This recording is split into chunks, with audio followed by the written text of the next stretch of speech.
여러분, 아기 연봉 1,000만 원이라 이게 무슨 말일까요? 바로 내년부터 이제 한 달 남았네요. 한 달도 안 남았네요. 예, 내년부터 월 70만 원씩 0세 아이에게는 예, 이게 지불하는 돈이에요. 0세 아이에게. 야, 저는 이것을 보면서 포퓰리즘이라는 생각은 안 했습니다. 돈을 뿌리는데 왜 포퓰리즘이 아니냐 이렇게 이야기할 수도 있겠죠. 그런데 여러분, 이 저출산 대책에 지금까지 뿌린 돈이 230조가 넘습니다. 그런데 이 저출산 대책이 해결이 됐나요? 해결 안 됐습니다. 오히려 말입니다. 지금 더 많이 줄어들고 있어요. 지금 한 사람이 한 명의 아이도 안 낳잖아요. 0.81 뭐 때에 따라서는 0.67까지도 지금 내려가고 있는 것. 전 세계에서 출산율이 가장 낮습니다. 대한민국. 그런 상태에서 예, 아이를 낳으면 0세 어린이에게는 내년에 70만 원씩 예, 후년에 100만 원씩 이렇게 지급하겠다. 저출산 대책치고는 저는 너무 직격적이고 저는 바람직한 방법이라고 생각해요. 예, 제가 아이를 키워보니까요. 제가 아이를 저는 3명을 키웠거든요. 제일 중요한 게요. 육아가 어렵습니다. 육아가 어렵고요. 굉장히 힘듭니다. 그래서 육아의 어떤 지원이 반드시 저는 필요하다고 생각을 했고요. 그러면서 아이들이 커가니까 이게 사교육이 어렵습니다. 사교육이. 예. 사교육 안 할 수는 없거든요. 예. 서울에 살다 보면 사교육이 오히려 그들에게는 놀이터나 다름없기 때문에 안 하면 친구들 사이에서 왕따가 될 가능성도 굉장히 높습니다. 그렇기 때문에 또 사교육도 시켜야 돼요. 예. 그 이후는 이제 각자 살아갈 수 있는 예, 그런 상황이라고 생각을 하는데 제일 중요한 것은요. 육아에 그것도 예, 그것도 직접 지원을 한다는 것. 저는 지금까지 저출산 대책 중에서는요.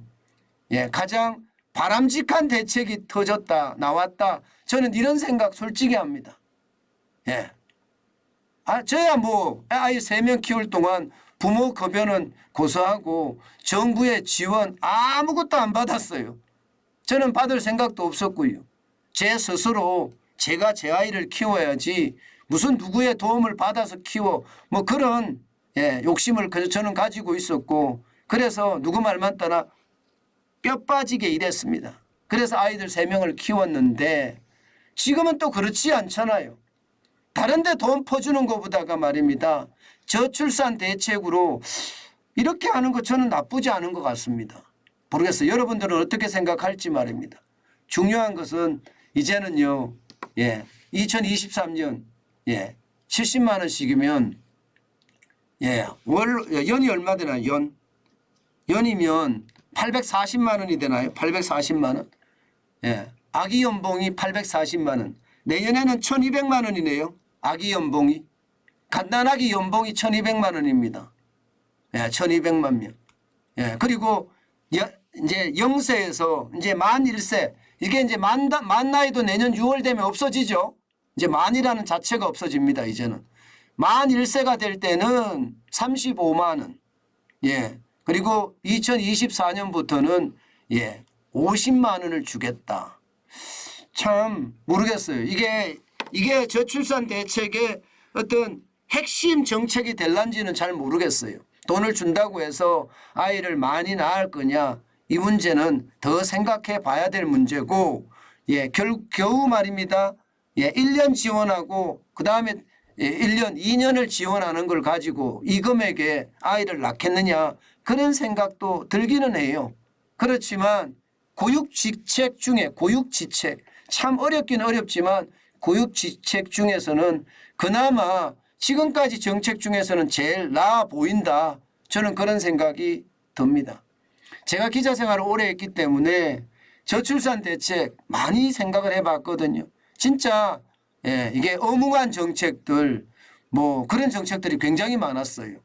예. 근데 이건 너무 이렇게 직접적으로 직관적이고 이런 생각이 많이 들어요. 그래서 그렇게 나쁘다 이런 생각은 저는 들지 않습니다. 어쨌든 예, 저출산 대책으로 나온 예, 부모 급여 아마 잘 되기를 기대해 봅니다. 그래서 출산율이 세계 꼴찌인 출산율을 한번 올려봤으면 좋겠어요. 게다가 말입니다. 예, 이게 부모 급여만 가지고 저출산 대책을 세운 것은 아닙니다. 예, 지금 보시면 2027년까지 국공립 어린이집 2,500건을 추가 확충을 하고요. 예, 거기에 따라서 보육시설에 아이를 맡기는 시간제 보육 서비스도 확대를 하고요. 또 그러면서 어린이집 보육교사 자격 기준도 강화하겠다 이런 대책을 가지고 있습니다. 가지고 있어요. 저는 이런 것을 보면서요. 더 강력하게 예, 우리 젊은이들이 아이를 낳을 수 있는 환경 만들어 줘야 된다고 생각을 합니다. 예, 그것이 말입니다. 장래에 대한민국을 살리는 길입니다. 지금 당장 예, 지금 당장 먹고 살자고 지금 당장 표 받자고 돈 뿌리는 것보다는요. 미래를 위해서 투자하는 것 저는 이것이 더 큰일이라고 생각을 합니다. 좀 더 구체적으로 보겠습니다. 좀 더 구체적으로 보면 말입니다. 지금 돈 안 받는 게 아니거든요. 영아수당이라고 해서 30만 원 받습니다. 그리고 내년에 가면 부모급여 70만 원이 되잖아요. 그러면 두 개를 다 받느냐? 아닙니다. 두 개를 다 받지 않습니다. 예, 이게 예, 내년에 가면 바뀌는 게 뭐 어떻게 바뀌나 하면 영아 보육료 51만 4천 원 뭐 예상되는 건데요. 이거는 나가고요. 여기에다 부족한 거 70만 원 준다고 했으니까 70만 원에 부족한 거 18만 6천 원을 부모급여로 준다. 이런 얘기입니다. 야, 이거를 보면서 말입니다. 결국은 70만 원을 2023년부터 준다는 이야기잖아요. 또 있습니다. 또 있어요. 나이가 1세가 됐을 때도 영아수당 30만 원이 있고요. 여기에 부모급여 35만 원이 있는데 이 부분도 말입니다. 이 부분도 두 개를 동시에 준다는 뜻은 아니고요. 결국 말입니다. 예, 지금 현재 내년이 되면 49만 9천 원이 되는 영아 보육료 여기에다가 51만 4천 원이 예, 지금 더 올려주는 걸로 끝납니다. 이게 부모급여는 연 지급하지 않습니다. 왜냐하면 부모급여보다 영아 보육료 51만 4천 원이 더 많으니까요. 예. 물론 2024년부터는 부모급여가 50만 원까지 나가게 되죠.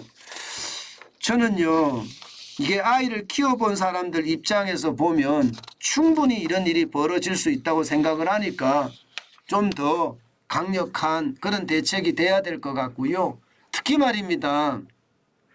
특히 이게 뭐 아이를 이제 맡아줄 수 있는 어린이집 있잖아요. 예, 어린이집이 단순하게 뭐 예, 기계적으로 말입니다. 9시부터 아니면 뭐 9시부터 5시까지 한다. 이런 기계적인 거 가지고는 안 될 것 같고요. 이게 출근 전에 맡겨야 되잖아요. 그죠? 출근 전에. 그러면 8시 뭐 반, 아니 7시 반 뭐 이렇게 아이를 맡기고 출근하고 퇴근 후에 또 아이를 찾아야 되잖아요. 그죠? 그러면 5시간 넘게 6시 이렇게 보육을 해줄 수 있는 그리고 이 보육 쪽도 말입니다. 이게 돈이 술술 새지 않는 제대로 된 보육 그런 보육을 하는 어린이집 많이 만들어낸다면 저는 출산율 해결할 수 있는 해결책의 하나라고도 생각을 합니다. 해결책의 하나라고도. 그만큼 말입니다. 지금까지 어떤 저출산 대책과 지금 윤석열 정부의 어떤 저출산 대책은 좀 차이가 있습니다. 굉장히 직관적이라는 것, 직접 지원을 한다는 것 그런 차이가 있는데 어쨌든 출산율은 굉장히 중요한 국가 중대사입니다. 이게 진짜 윤석열 정부에서 출산율이 늘어나고 젊은이들이 아이를 많이 낳는 그런 나라로 되기를 진짜 기원해 봅니다. 무조건 뿌리는 포퓰리즘하고 이것은 저는 다르다 이렇게 생각을 합니다.